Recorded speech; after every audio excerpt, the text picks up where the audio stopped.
Welcome. This is the Trading Pit, your home for sophisticated takes on the crypto markets. It is May 16th, and here in the studios, JJ and Big Ben of J Labs. I am your host, Mark Coney White. In today's show, I'm asking if yesterday's 6% move up for Bitcoin is sustainable, and whether or not we're going to be looking at all-time highs by June. We're going to find that out. But first, it's rapid fire, where I look for simple answers to complex questions. Perhaps my favorite part of the show, because I'm completely in charge. All right. Hope you guys are ready for this. JJ, Mike Novogratz claims the market chop will be between 55 and 75K until the U.S. elections later this year. Is politics driving the current price action? I don't know if it's so much politics. I think it's just kind of a variety of different things that we've been discussing in the show in terms of DXY strength and the overall state of market. So I'm not so sure it's politics one way or the other, but I do think that's probably a good time for price to expand would be around November. It kind of syncs up with a lot of different time frames there. So maybe Mike's just looking for another narrative, grab a little bit of attention for his fund. I don't know why he would do that. Maybe he'll get another tattoo for the election cycle. We will see. Benjamin, on an X Spaces yesterday, Raoul Pal said AI is the fastest change in the shortest amount of time ever in history, human history. Is he spitting truth, or is he just selling his wares for real vision? I think he's telling the truth. It's drastically changing in a matter of 18 months. The amount of changes we have seen, it's tremendous. And we're seeing real impact on labor economy as well as a result of things. Even startups who are approaching AI, they're looking at it differently. So that's definitely realistic impact. I'd love to hear from everyone in the chat if you guys are using AI in any material way, using it on a daily basis. I asked that on X. I got a couple of responses. Personally, I've been trying to replace myself for the last 18 months. No joy. We'll see if that changes. Be great to be hearing a real mechanical voice in this body. JJ, Roaring Kitty tweets on May 12th after a 3-year hiatus, and it coincides with AMC 4Xing in just 3 days, causing some MSNBC analysts to claim he's running the company. Is that likely? I don't think so. I think they're just scrambling for any narrative they can assign to this price action. It seemed pretty weak sauce to be talking about Roaring Kitty somehow managing the company. I thought to myself, we've reached new lows. Yeah, these people are clueless. Yes, they are. Benjamin, when asked about Roaring Kitty's tweet, the former SEC chairman said this behavior should it be tolerated. He asked the question, so I'm asking you, should we allow the SEC to even use the word tolerated or integrity when they're talking? Should SEC be tolerated, first of all? That's the question. Yes. Should they be tolerated? Yeah, I don't think they should be tolerated. They should be extinguished. They've done nothing right forever. Like since 2008, what have they done? I mean, of all things, they could not find one banker to basically send to jail as a result of 2008 crisis. And they found the biggest billionaire in the world and sent him for 3 months prison, which they found it, somewhat legitimate. I love it. So we're going to say to every SEC former, current employee, if you'd like to come on here and defend the department, we would love to have you on here and discuss it in real time. Our views, where to find us. JJ, I'm open to having a crypto fight night with one of the SEC employees. I can host it in Dubai if someone's willing. I'll take the match. Well, yeah, we got an MMA guy in the house. Are we talking octagon style boxing, or is this just verbal? I mean, physical. I don't know any of the styles, so I think that's what makes me the best fit for a boxing fight.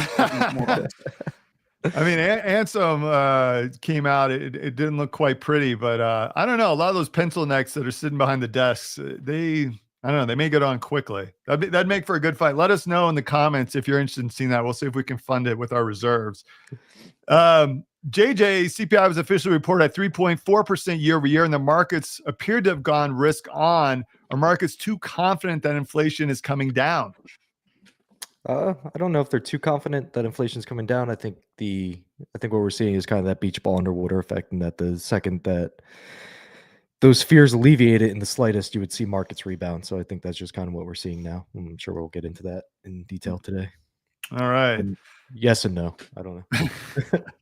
Yes and no. Yes and no. Always the analyst, always the person, the fence sitter. Benjamin, last question. Yesterday's 13F filings noted Millennium Management has $2 billion of holdings in BTC spot. That's nearly 3% of the total AUM. So 13Fs for Q2, will it be more or less or the same of what we've just experienced? I don't think we'll get that far, to be honest, in Q2. I still think a lot of that capital will come back only in later part of Q3 or Q4. But coming to know that it's Millennium Management, which basically had the largest of holdings, right? Accumulation. It's not something that I'm so excited about. You do not want to see hedge funds owning huge share compared to the other institutions. Like you want to see pension funds, you want to see retirement funds, buying up a lot. Like that percentage, if it is bigger, it's better because they do not go and do hedging. They are mostly directionally involved. It's an investment. They buy the investment and they just hold it. And those type of long-term investors, they do not unload things that fast. But when it comes to hedge funds, such as Millennium Management, like it's same as Alameda or Three Arrows or any other liquid fund in the market, right? The moment they find an opportunity to leverage it, they will leverage it. Take a loan, they will, possible to hedge it, they will go to the neck of deeps to hedge it. So it's not the right. It's not the stability, longevity that you're looking for. Yeah. It's like let's say our prop fund basically going and buying 2 billion Bitcoin, which also means that we definitely have hedges for all of it. So directionally, actually, we have not done anything. It's just the news ending up in a pump. But order flow wise, we as a fund going and buying in 2 billion means that we also have hedges. So we have also indirectly dampened the price effect in the market. Wow. Some sour grapes from Benjamin. So, if you really want to get him out of bed in the morning, give him fight night with the SEC or give him the teachers union going super long from Wisconsin, which they did do, I think at the tune to 100 million. So hopefully we continue to see more teachers put all of their eggs in one basket. We'll see about that. I want to give a shout out to everyone who's here today. I see Light Signatures, KS, Adrian, Preet, 251 Legacy, and Josel Medvedik. Hopefully I got that right. Hi from Switzerland. Great to see you guys. Welcome. Hit the like and subscribe button. Share this wherever you can. And guys, if you're here, I want to give you a special notice. Next Wednesday, the 22nd, a week from yesterday, we're going to be doing an AMA on options trading. And yours truly, JJ, is going to be hosting this. It's a full hour. You can ask him anything. Be asking, well, what's the benefit of going with options versus alts? You can be asking, talking about, explaining some of the terminology you have questions about on the options front around buying and selling volatility. All that is on the table. If you're getting your options journey started, or if you've already started trading, you want something more complex, you can join it and ask it. All you got to have is your CoinCall user ID and a wallet. It's going to get you into the new studio, which you're going to love to see. You're going to see all the work that we've been doing now for months to build up a new space. So definitely check that out. We should have a link in the description. If not, we'll be sure to add that after the show.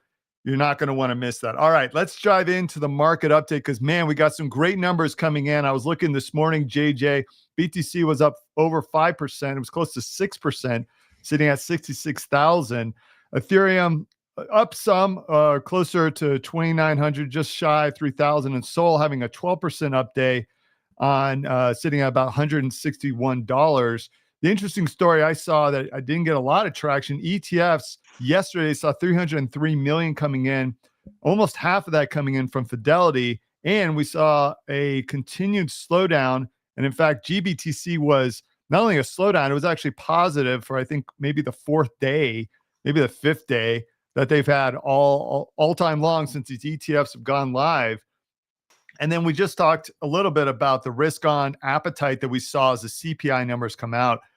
So I think what everyone wants to know, is this pump for real? Are we seeing a sea change, or Is this just something to gather up some more liquidity, squeeze out some more longs before we continue to do the Mike Novogratz range bound crawl, if you will? So as of right now, until we get over 67K, I think you have to have your base assumption that it was just a much overdue squeeze. As we were discussing on Tuesday, like the compression in this range things got so tight, and into that CPI, the market was extremely risk off. There was a lot of hedging. We saw put skew go more negative on Tuesday than it was at the bottom here on May 1st. So it was just a rush for people to hedge. There's obviously increased short interest. People were kind of really betting on, or at least preparing for a break below 60K. And when the whole it's like a seesaw, right? When everybody's in one direction, it's just going to fly in the opposite. And that's what we saw. And that was just kind of the perfect storm that we had all those 13F filings drop, ETF inflows, and we got that nice full body candle. As of now, it's broken out above the previous resistance here on the daily chart, above the 50-day moving average, as well as the upper Bollinger Band. So what we'd really like to see is some momentum continue above here, take out the April 23rd highs around 67.3 and continue that momentum to the upside. But until we see that, just I think your base case would probably be more chop throughout the next couple of days. Well, I know we'll get more into outside forces, looking at the dollar, seeing if it's starting to retreat, as we talked about on Tuesday, maybe some of the other factors playing into that.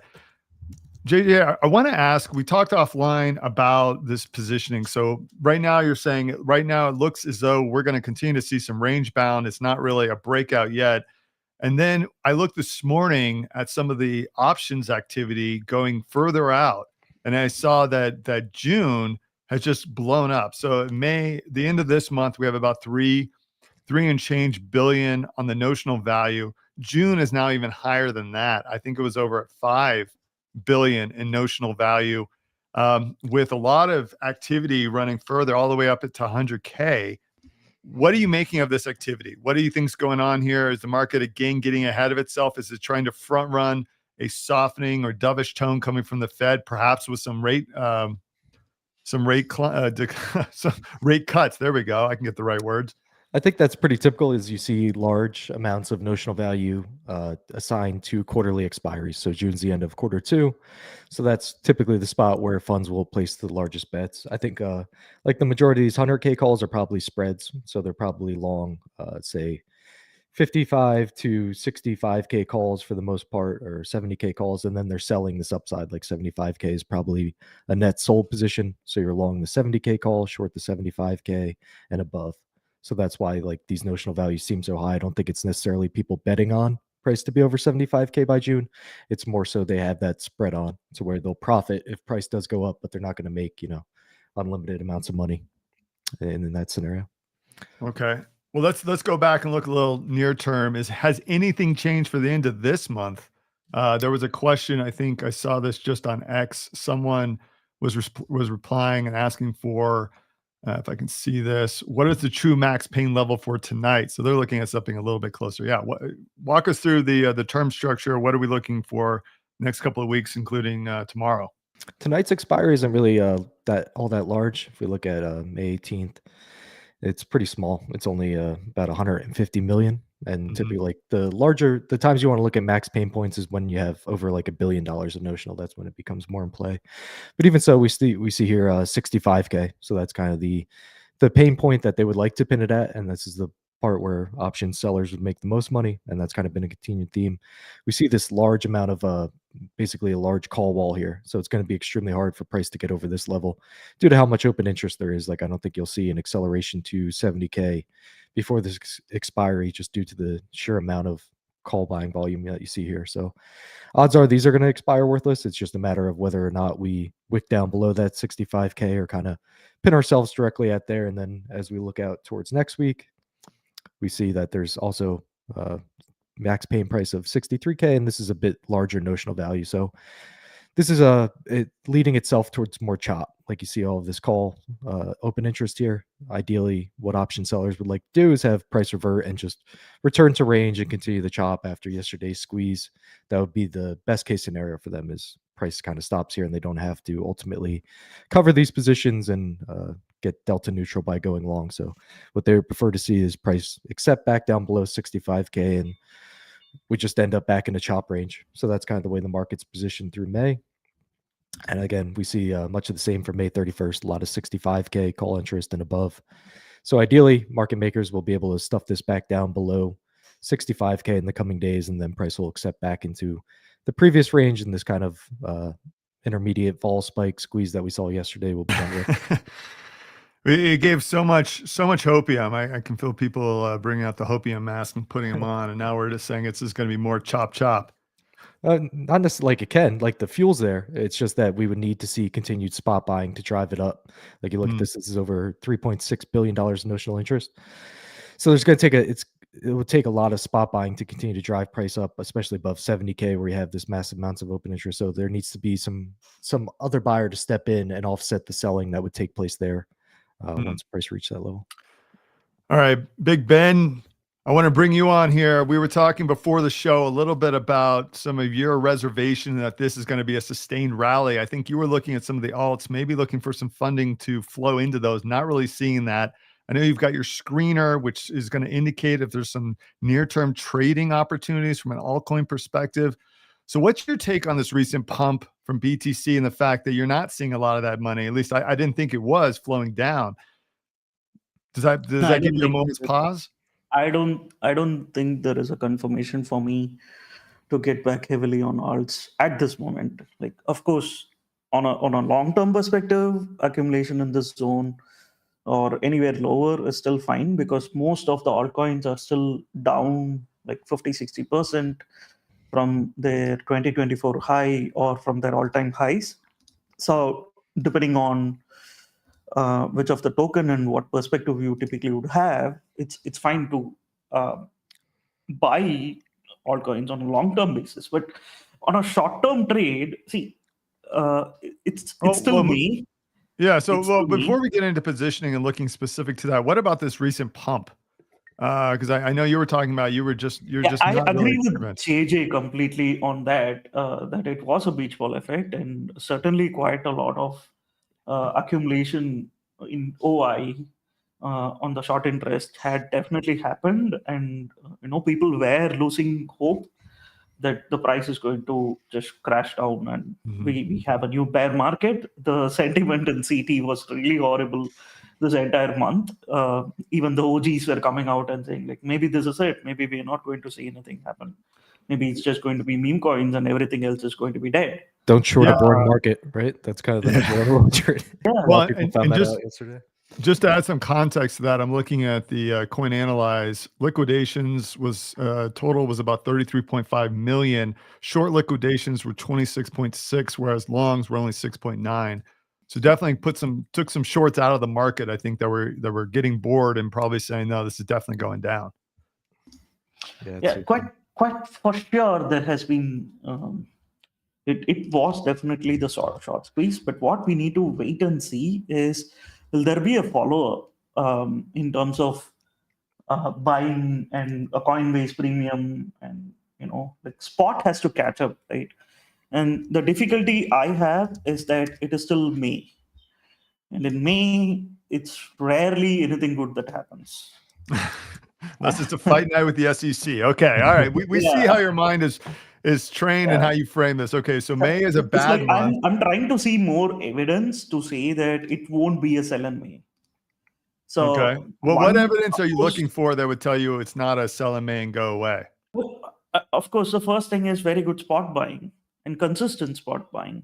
Like if price is getting suppressed, but you see in CVDs or you see very good bullish news coming out that so much of buying has been happening and all of that, and also alts typically should have done a run up over here, like continued run up over here the next day as well. But today we see dollar index green, and there's a little bit of struggle everywhere. A small sneeze by Bitcoin, a $500 sneeze, and we have total 3 already struggling. Is not what you want to see in a spot driven market. So it really feels like we still have we still need to wait and see, and not much of OI discharge as well. Like you said, sure, shots got squeezed a bit. Yeah, but it's a small number overall, right? I mean, if we look at the open so interest, that's definitely a follow-up in longs that has happened. So it's possible that a lot of that got overlaid with more longs opening up, because there were definitely short liquidations, good amount, but I think a lot of longs also opened up. Maybe a lot of stock markets, everything got triggered, and that's what we saw. So now, whether there will be a continued action that basically strengthens this move, we have to wait and see. And I think it's Thursday anyway. I don't think there are any other macro events this week, so we have to wait and see. I'm getting the superstitious vibe of Thursdays in May, and all kinds of dates helping us to directionally understand. JJ, I want to ask you, can you pull up the TWAP that we've looked at a couple times from Coinbase, see if they're putting up some walls? Also, I'm curious, are we getting any indication? Is there any kind of premium coming in from Binance? There was a lot of spot buying on Coinbase yesterday, which obviously drove us up pretty nicely there. And I think that was ultimately reflected in the ETF inflows that we saw. So we just saw repeated buying volume here that really drove us up over 65 towards after basically as soon as that CPI report came in. But we see some sell walls coming up here at 68. Whether or not those will get pulled remains to be seen. On Binance, we see sell walls right above the current price. So it seems like this is typically the strategy you'll see if they're swapping in, is they'll put a sell wall up right above current price levels and then kind of run a buy. So we'll have to see how this plays out. But I think if you see acceptance above like 66.5 to 67, that's probably a pretty good sign that we're going to head higher. But for now, like if you were in profit yesterday, this is probably a good spot to de-risk a bit and see how it plays out ultimately until the end of the week. Like we do have the options expiring and whatnot. So as we pointed out, it's in dealers' best interest to get it back to 65K, if not below. So be aware of that. But also, if you start to see price run from here, it's got the fuel there to continue higher. So don't be on the sidelines totally if it starts moving again. So what I'm taking, and this is a continuation from our conversation on Tuesday, is that the market has continued to reset. The interest levels are resetting. I looked this morning at Aave. It looked like those rates were continuing to be in range. Ben Lilly talked a little bit about that on Tuesday. And for those who want to get a little bit more into that, I definitely suggest checking out that episode. But the market has really gone through a refresh right now. It feels like it's poised. We're looking for that catalyst. Benjamin has said he's really looking for more spot volume to come in. We did mention the ETF seeing some volume coming in, but as Benjamin just said, if that's coming in more from hedge funds, less from longer term investors, that could have an offset play. So I guess we continue to monitor, look for more of that volume that starts to come in, and really that catalyst, which could be that outside force, which I think we can talk about now, which is really around the Dixie. So let's actually get into that. Before we do, I do want to give a shout out. Definitely welcome to everybody. Glad you're here this morning. I know some weeks it feels like, everything happens, a week happens in a day. Other times it feels like we're talking about the same thing over and over. That's part of the play. You got to be close to the information. You got to be close to the market. So definitely you want to be checking us out every Tuesday and Thursday when we're putting out the show. For those who have been joining us live, do want to let you know there are going to be some changes coming up. I mentioned the AMA. We're going to be looking to bring people in for that. Definitely check out the link in the description to join that. You can be asking questions about options. But beyond that, we are looking to move over to our new studio. And as we do that, we will be looking to put up videos on YouTube, but not quite doing the live until we're able to bring more people into the studio. So definitely be sure to follow us here on X. On YouTube. Follow the guys on X. We're going to be letting you know as that transition happens, as we move into the new studio, but you're not going to want to miss it. It's going to be a great way to connect with the team, get more questions answered, and just a totally new experience that we're bringing to the market. Super excited about that. But with that, let's talk a little bit about these outside forces. JJ, I looked this morning, all eyes are on the Dixie. And when I looked this morning, it was about 104.43. It looked as if it pulled back. Just the last couple of weeks have been above 105. Benjamin was just talking about the fact that maybe there was a little bit of strength coming in, and total 3 has just looked like it's already too weak. What are you seeing from the Dixie? Is it going to continue to see it slide further and further down? Is it going to continue to weaken, or is it showing some strength already as it's pulled back a bit from that 105 range? It looks about as dead can be. It's just making a a slight bounce back here. Like obviously, anytime you have this persistent price action, as we've seen through the past couple of weeks, it's going to bounce back at some points. But as long as it stays below like this 104.80 to 105.20 level, I think it's pretty safe. And any dips that this would cause by Dixie strength, I think ultimately for buying, as long as it stays below that range. So this is ideally what we wanted to see, right? Like we find that we were saying the strong Dixie was weighing on Bitcoin's price, and we could see this when we overlay it. Basically, the Dixie bottomed, and then Bitcoin topped on roughly the same day, and then we just saw the way that it dragged Bitcoin down as Dixie was running hot, and now we finally see this reversion. And we've seen this time and again, anytime Dixie loses its trend, Bitcoin tends to break out following. So hopefully we're just climbing the wall of worry now and getting ready for a 70K break once Dixie finally falls lower back towards 100, which I think is coming sometime this summer. It seems like that's kind of the path it's headed on now. It's lost all of this momentum. It's going to be hard. It would take some kind of unprecedented kind of catalyst that we don't see currently from markets, be that a hotter inflation report or some kind of comment saying, hey, we are going to raise rates, just a total pivot out of nowhere to resuscitate it, I believe. So it looks good. Like from a risk on perspective, this is what you would want to see. Like we see Bitcoin moving up, it's breaking out above that resistance level, kind of trying to confirm that breakout now, and Dixie's coming back to confirm the breakdown. So it is a good thing. So like I said, hopefully this is the wall of worry. The wall of worry. Love to bring that up. Benjamin, I want to ask you, there's the analysis that JJ does almost every time we're asking him about him on the Dixie. And right now it looks very favorable, even though we are in May.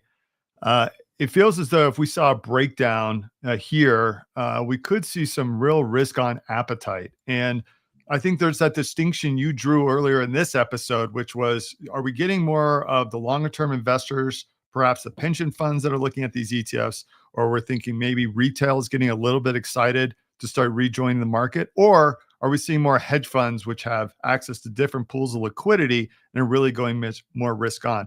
If you start to see the Dixie break down and you start to see more volume come in to Coinbase, does that get you excited, or do you feel like it's just more froth? I still think it's more froth. I'm not taking this for granted. There's been too many instances of similar situations, not just now, even in previous cycles, wherein you see a huge spike in May and then the inevitable happens. So it's all feeling really great because the sentiment has been so bad, and 2 4-hour green candles can basically have people say that 90K is coming in June.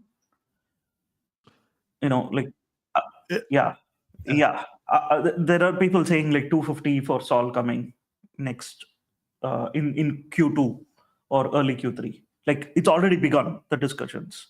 The same set of people a day earlier were saying maybe BTC is going to break down and we're going much lower, and probably things are going to be bad until we get impact of rate cuts happen. So it's really a short squeeze moment with piling up of longs. There's definitely longs pile up that has happened together with the short squeeze.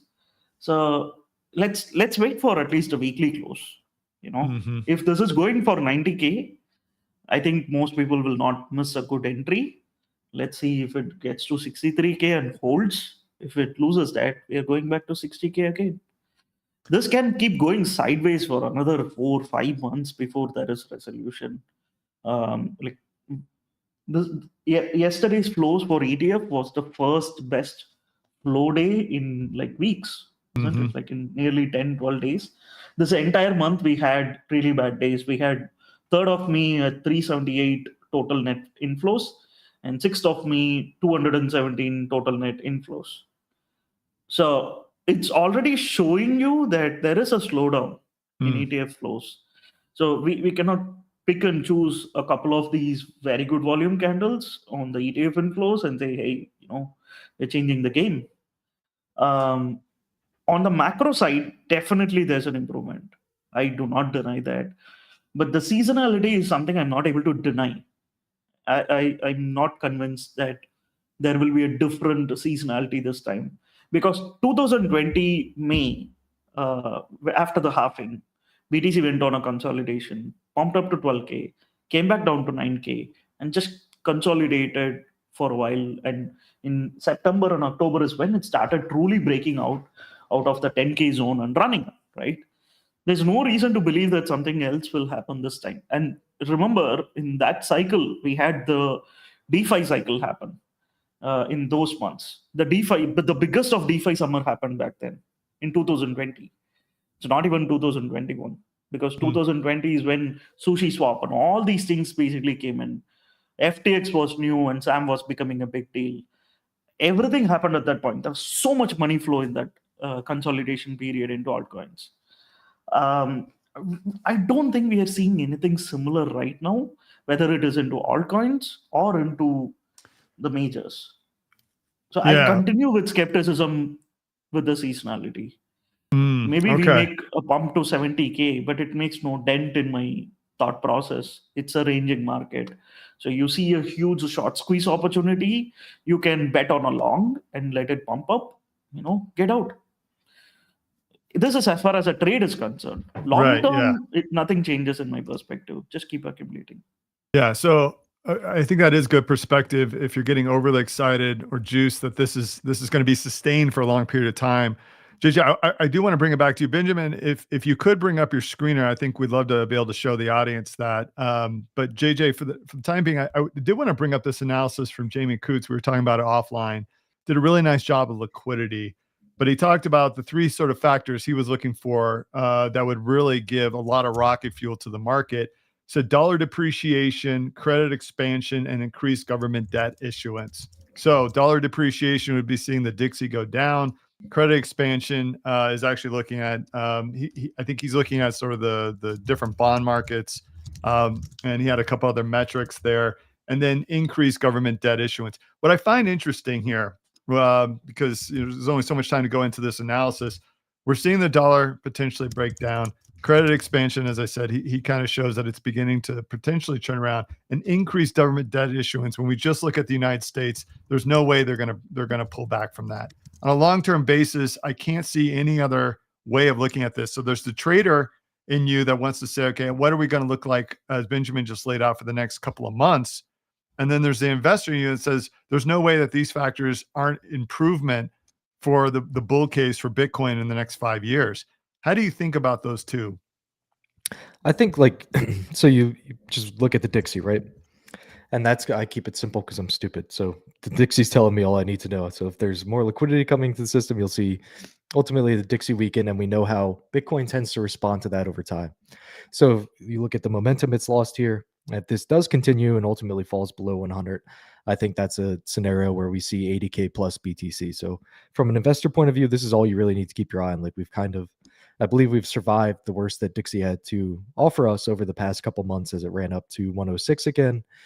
And we saw basically all of that momentum sucked out of markets. The open interest was just annihilated. The cash and carry trade got blown out. So there was so much froth eliminated that's a good signal ultimately, in that it wiped out the speculators. So from an investor's point of view, anytime you're seeing that, that's when you ultimately want to accumulate. And as the Dixie weakens, as it is now, that's going to provide your upside for the remainder of the year. So from an investor point of view, that's exactly what you want to see. As a trader, you're just kind of trying to catch these pivots, right? So as the Dixie starts breaking down, Bitcoin's substantially lower. This is kind of where you want to enter positions if you're trying to time it perfectly. So it's just balancing those two things. But over a long-term view, I don't think there's anybody among us, at least, that's bearish on Bitcoin's outlook, just due to those factors. We know the spending's not going to cool down. We know that they need to create more money to stimulate the economy long term. So these things are going to continue, and it's ultimately going to lead to asset price appreciation over time, which bodes well for Bitcoin. Absolutely. All right. So there you have from an outside forces. I know we're not getting too much into rates and oil. Our rates man is not here today, so I don't want to get too far down the road. But there was kind of two things I wanted to continue to talk about. One of them was around positioning. Definitely, JJ, I want to come back and ask you, now that we've seen a little bit of this excitement happening in the market, oftentimes I can see a delay in the rates or the premiums that you're seeing on options. I want to get into that. Benjamin, I want to talk a little bit about the alts, and again, bring up your screener, see if we're really confirming everything you're saying, what the data actually says about that. And then I did want to do a little bit dubious speculation on this notion that SEC may actually come out and say that ETH is a security and what that may actually mean for the market. Maybe we'll end with that. So, Benjamin, are you able to bring up the screener? Yeah. Do you see the screen? Yeah, I can see it now. Yeah. So okay. I think it's been a while since we've been able to share this. Can you just walk us through what exactly we're looking at and maybe a couple of data points for the audience that you find interesting and want to share? Sure. In the token symbol, when you see dark green, these are assets which have shifted to the strongly bullish territory. Dark red are tokens in the strongly bearish territory. Light green is in the bullish, and light red / orange is basically in a bearish territory.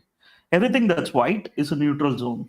Like we have some proprietary ways on how we categorize which of the tokens basically falls in that zone, and volume and OI basically play a major role in determining which of the tokens on a daily basis you can trade locally, for day trading purposes. And what we see is that once again, it is the extremely crappy shit coins and meme coins basically topping the chart. But surprisingly, Sai, which is the only other modular token, it's a L1, basically in the top 10, like Sai, Sui, Tia, all these VC tokens, they call it as few of the most hated tokens. And it did quite well during this pump. So it also tells me that probably these tokens are also getting shorted a lot. And when you get a beach ball effect, they are getting squeezed up really fast. But we have to wait and see if that can hold up. That's a tough question. I don't think anyone has a strong answer to immediately. But also what we need to remember is, I was going to say, so your intuition is, even though you're seeing these pumps, maybe the less sophisticated view would say, oh, this is people coming into the market, buying up this token. You're saying, well, it's possible it's really just short interest getting squeezed out of the market. So it's really not a structurally sound move. I mean, think about it. Like if you see this chart itself, see the screener itself, let's say around 9 tokens, including Sol, basically, I've sorted it now by price change. Okay. And you can see that like around 9 tokens, which are basically pumped quite well. So the rest of it is just, it's bad assumptions that it's doing well. When you go to their market cap, or when you go to their trading volume, or when you go to their open interest, it's nothing. Like look at all these tokens that you see here as well in their open interest. It's 19 million, it's 41 million, 13 million, right? There's only Near and Sol, which basically falls in a very good open interest level, wherein you can deploy, let's say, a $1 million account or a $10 million account. So the tokens which have basically pumped or low cap, or like had a lot of short interest and just basically pumped up, and look at the volume that has also yielded, it's not much, except a couple of them, which are like alternate L1s, which have had some good growth and development. So I would have expected today there is a better follow-up, and we saw much more of double-digit green over here, which we're not seeing yet. So my skepticism continues, even though what is also getting me confused is there's a very good negative funding rate behavior. Funding rate continues to drop as well. If you see in the last bar, funding rate percentage has dropped quite well. So yeah, I mean, there is scope that alts can perform, but it really depends on follow-up. Great, we had an 8-hour squeeze, right? We have to wait for a follow-up. If we get a good pullback and suppose hold on these tokens which have performed well, probably these are the set of tokens that you have to target, because they have performed well. If you take, for example, Lido, not even sure it made it to this list, not even in a selection. And I know that Lido, for example, today has been making newer lows, or I think it went to April 13th low. So basically, the green candle from yesterday got retraced and it started bleeding much more. So ETH and ETH DeFi is really struggling on one hand. Solana definitely had a much better run Yes. up. And I think Solana, the narrative around that ecosystem is continually is evolving in real time. I mean, so much of the narrative I see is just it's all around meme coins. I'm seeing a push by some to really say no, it's getting some of the DeFi primitives, and of course the wallet infrastructure, which I think people still rave about. I think they have to at least give that to Solana. I feel like it's continuing to grow, so that's no surprise, right? Yeah. And also, let us look from the OI perspective. So I sorted the screener based on OI perspective. Okay, like the top tokens basically have the largest OIs. In the top 10, look at the distribution of tokens.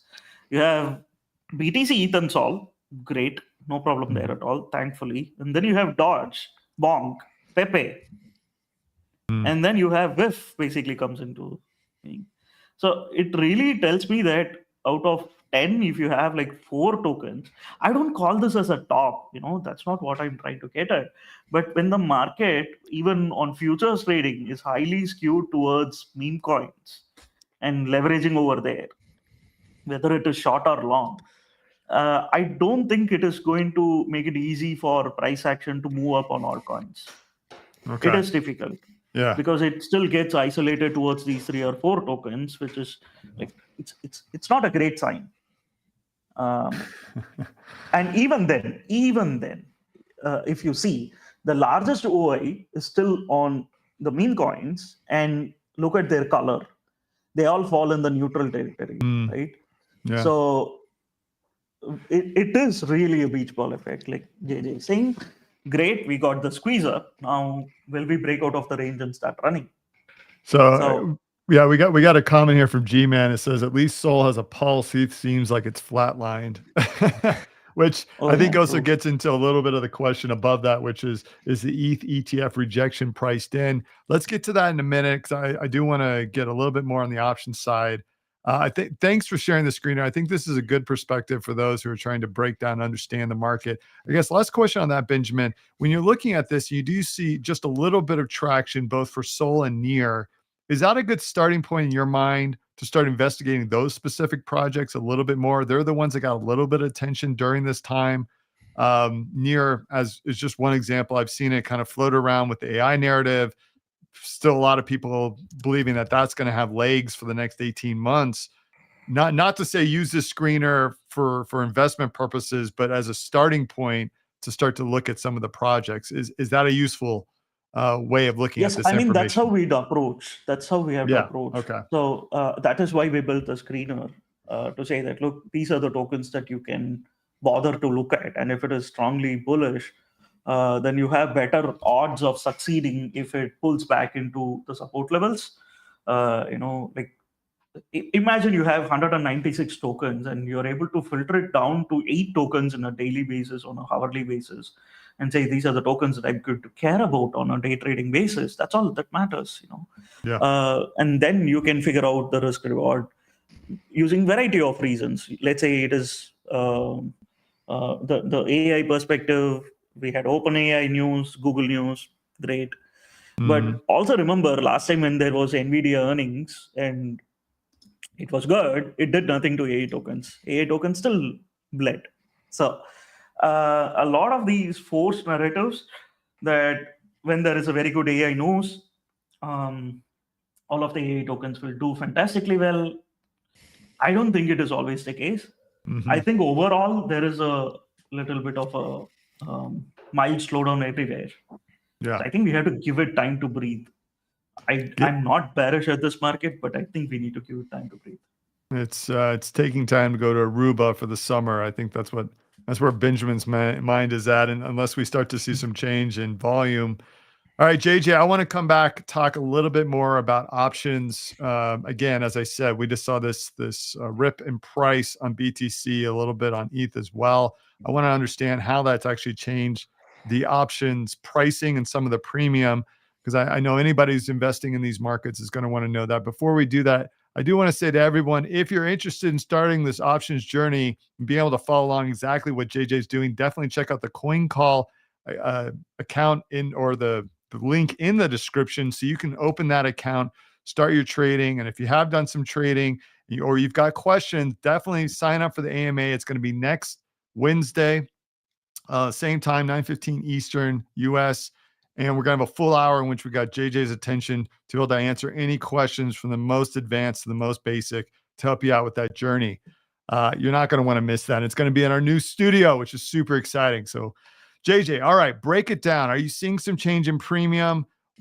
Break down a trade. You got someone who's got a single BTC as an example. How are they looking at this? What opportunities are in front of them from an options perspective? So what's been interesting about the past day or so is that we haven't really seen volatility spike too much.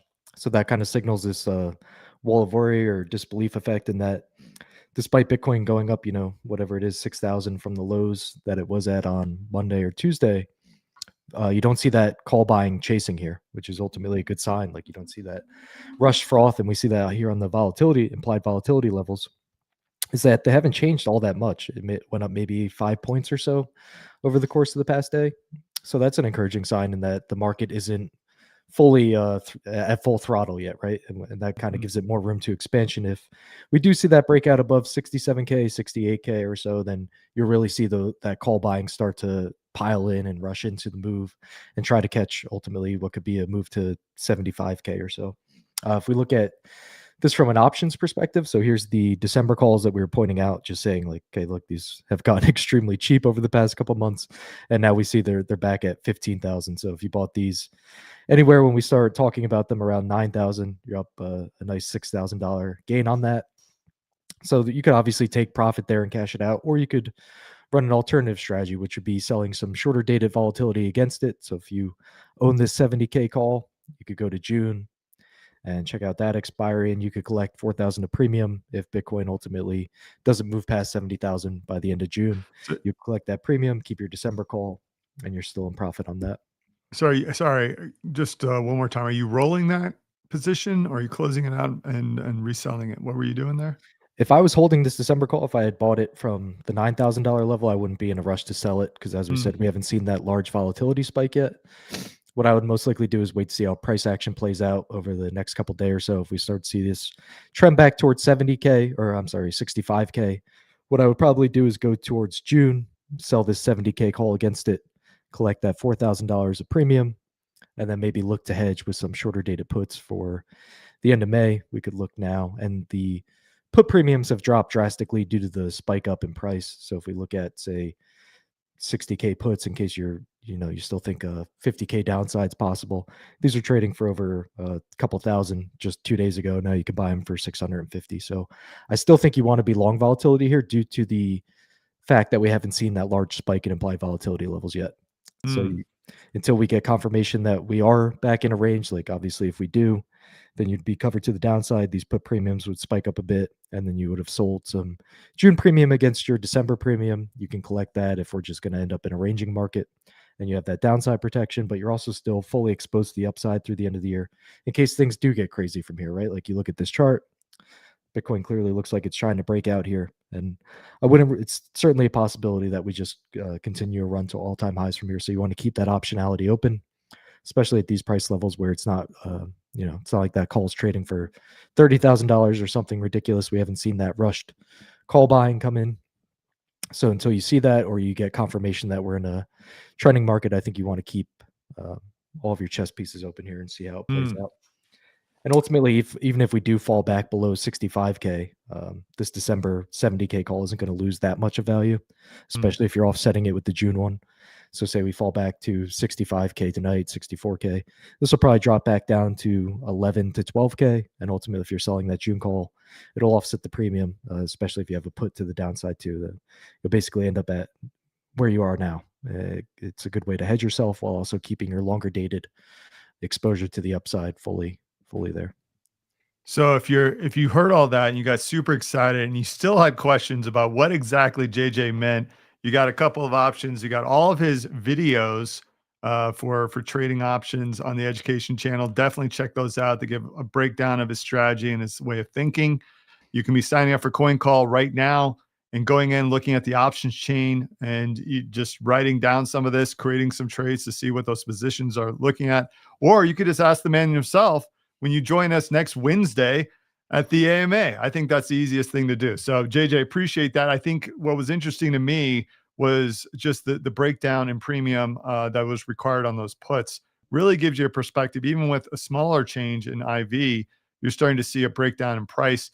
I think we yesterday when we were meeting with Cole, he said something like, well, you can relax a little bit, but don't go camping. I feel like that's the same way here with options. Is you don't necessarily have to be worried all the time, but you got to be available to make those trades, because when the market does move, the opportunities are significant. Yep.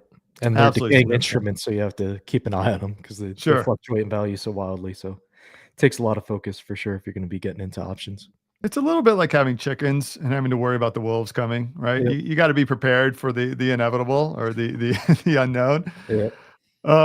Okay, guys. Well, there you have it. From an opportunity perspective, I think Benjamin's still skeptical. He's looking for confirmation that we're going to see some volume, even though there's a couple of highlights on the screener, not a whole lot screaming for opportunity from an alt perspective. From an options perspective, there's always something. JJ's been talking every single episode about some opportunities going out further on the year. So definitely, if you're looking for ways in which you can trade this market and the altcoins aren't really doing it for you, options are a fantastic way to go.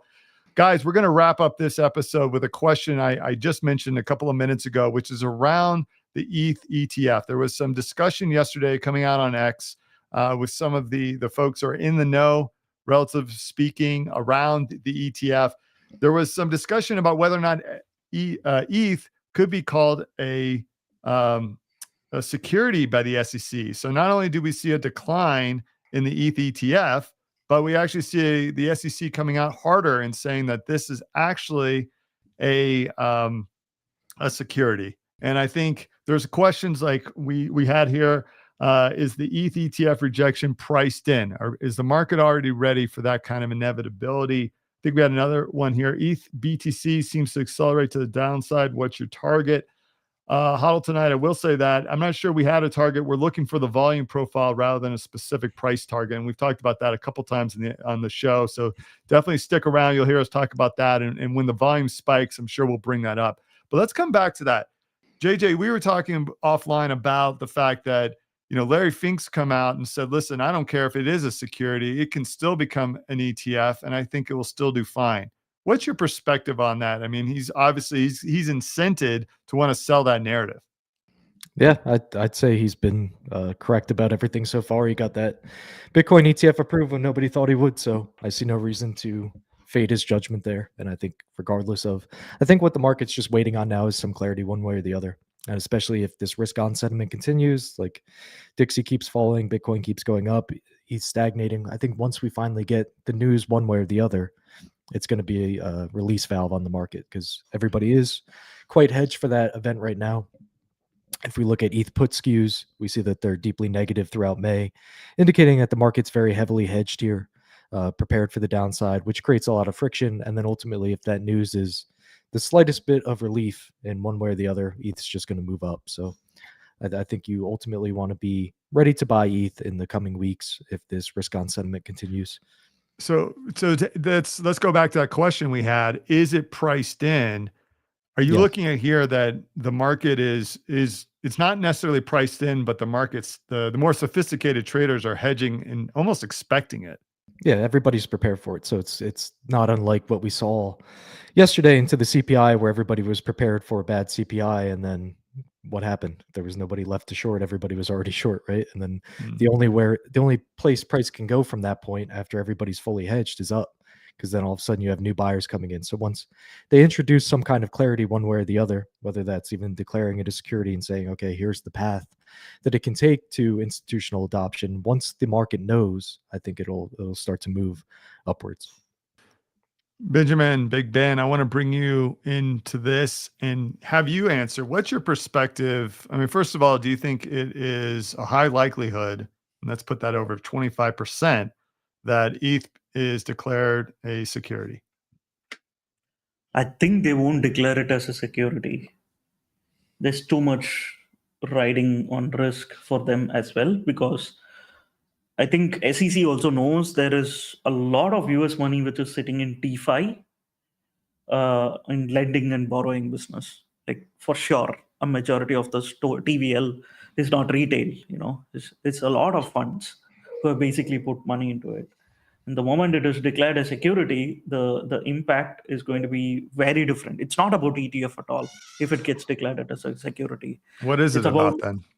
well, right from taxation to access to all the DeFi platforms for hosting a security, even if it is a self-custodial wallet allowing ETH, it will be a disaster. Like, we do not know who all they could come at. So I think they won't make that drastic step. I still think they will, like, have more conversations. I know it is hard to expect rationality out of someone like SEC, of all the people in the world. You could even expect it out of the North Korean leader. Wow. But not SEC.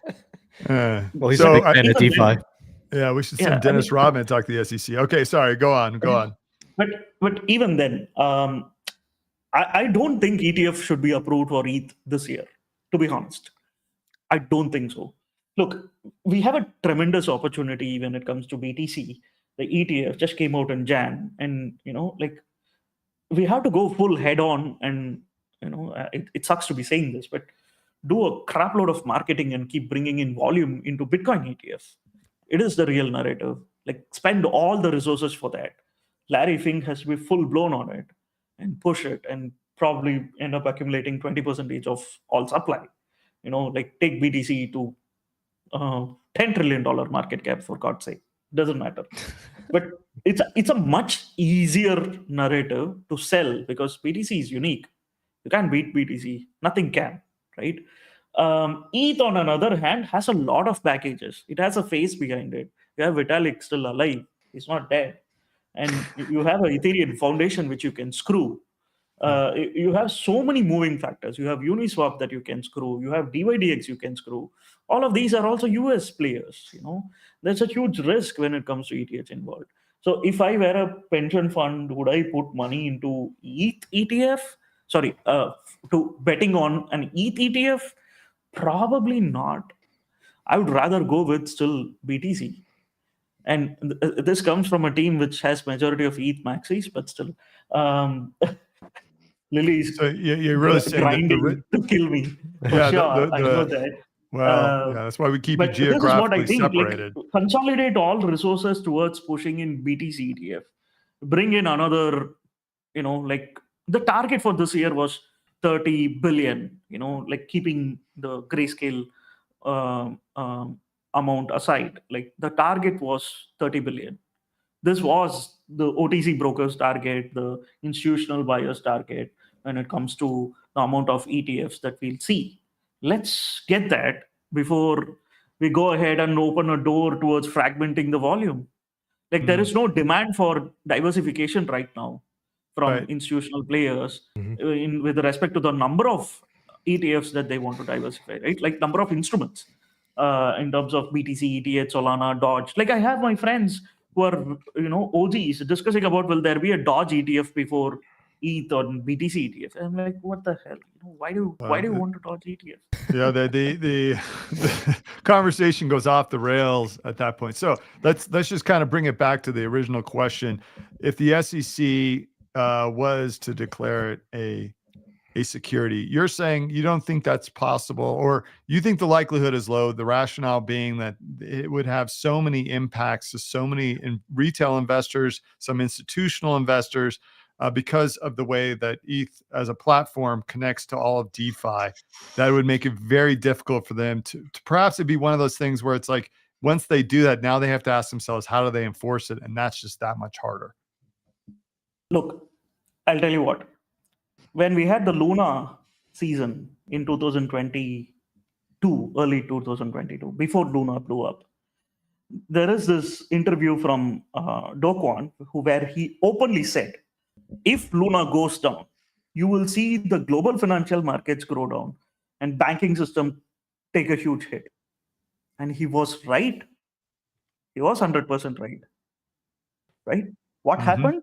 The moment Luna went down, so many entities went down, 3 arrows went down. Then we saw FTX go down, and then we saw Signature Bank. We saw SVB. Even though probably their dents came from the bad bond purchasing that they did, but the trigger was still Luna, because Luna going down and all these Western entities who were basically neck team on DeFi side and multiple conglomerates went down, right? And that created a huge dent into all of these small banks which were neck deep in crypto, or like assisted a lot of crypto based entities, right? And we saw what happened. Like this, when it comes to ETH, it's like 20 times bigger. So you do not want ETH to be declared a security.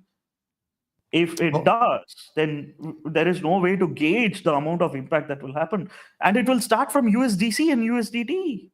Yeah. If ETH is a security, what are all the other ERC tokens that's underneath? That's a good point. No, it's a very, very good point. Okay, I mean, that is $90 billion of treasury bonds just on Tether alone. You think SEC is going to take that risk and everybody else is going to just sit on the treasury market and let them do that? Spiting ETH. Yeah. It's literally what would happen. You touch Tether, you touch Circle, you touch ETH, get ready for a huge rundown on global markets. It's not any more isolated. Okay. So I think there you have a perspective on perhaps some of the conversation, even though Benjamin's not sitting in those rooms, some of the conversations that may be happening about the impact of calling something security. It also highlights just a simple fact that when people are looking at these decisions, they talk about the Howey test. That's only one factor. They are looking at other variables that could impact the decision, and politics and impact is certainly one with them. But with that, we are going to wrap up today's show. Benjamin, JJ, thank you so much for dropping by the studio, dropping the alfalfa, as one of our regular listeners likes to call it. I want to thank everyone for joining us in the chat. Definitely be here next Tuesday. We're going to continue on with the live show for a while on YouTube. But if you really want to get some more insights, suggest you show up for that AMA. But with that, let's call it a show. Bitcoin's at 66,000. Let's see if it's going to stay hot with some new volume. Ethereum just under 3K. But do the same thing I tell you every time. Have some dry powder. Those opportunities are coming. This is Marconi White signing off.